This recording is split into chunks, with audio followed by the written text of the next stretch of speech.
কিয়নো স্কুলৰ বিল্ডিং আনে, বিল্ডিং আহি গ'ল, চৰকাৰে দিলে, গছজোপা কাটি বিল্ডিং বনাইছে। তেতিয়া ল'ৰা ছোৱালীয়ে তাক চাই আছে যে আমি সৰু অৱস্থাৰ পৰা LP স্কুলৰ পৰা গছ কটাটোৱে শিকিছোঁ, কিন্তু গছ ৰোৱাটো শিকাই নাই। নথকাৰ ফলত এই দুৰৱস্থা হৈছে। সেইকাৰণে এটাই অনুৰোধ কৰিছোঁ, আমাৰ মাতৃভাষাত যেতিয়ালৈকে মাতৃভাষাত LP স্কুলৰ জ্ঞানৰ বিকাশ নহয়, প্ৰকৃতিক ভাল পাবলৈ নিশিকায়, তেতিয়ালৈকে আমালৈ বহুত দুৰ্যোগ আহিছে। আপোনালোকে বুজি নাপাব পাৰে।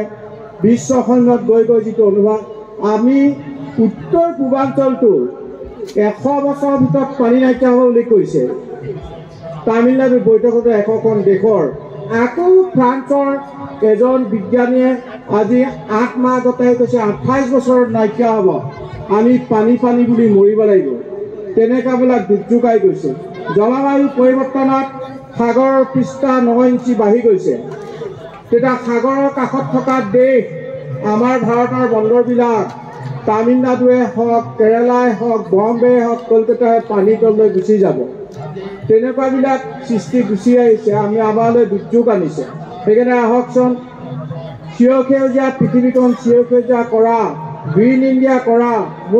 মই অসমৰ 3,35,00,000 মানুহলৈ অনুৰোধ কৰিছোঁ, আপোনালোকে গছ পুলি ৰুব নালাগে, খালি গছ কাটিব নালাগে, তেতিয়া অট'মেটিক হৈ যাব। সেইকাৰণে ছাত্ৰ ছাত্ৰীসকলক এটাই অনুৰোধ কৰিছোঁ, আগত জন্মতিথিত তোমালোকে কেক কাটিছিলা, কেকৰ বলি এজোপা গছ পুলি ৰুব লাগিব। গছ পুলিটো প্ৰতিপালন কৰি ডাঙৰ দীঘল কৰা, গছৰ গুণাগুণ আৰু গছৰ নাম জানিব লাগিব। আৰু যিমান বন্ধু বান্ধৱী মাতিব, এজোপাকৈ গছ পুলি ৰুব দিব লাগে, তেতিয়া সোনকালে গ্ৰীণ ইণ্ডিয়া, গ্ৰীণ অসম নহয়, গ্ৰীণ ৱৰ্ল্ড হৈ যাব। সেইকাৰণে পৃথিৱীৰ 800 কোটি মানুহ ল'ৰা ছোৱালী মোৰেই, যি দেশলৈ মাতিব সেই দেশলৈ মই যাব লাগে। সেউজীয়া কৰাটো মোৰ কৰ্তব্য। দুখ বেদনা লাগে।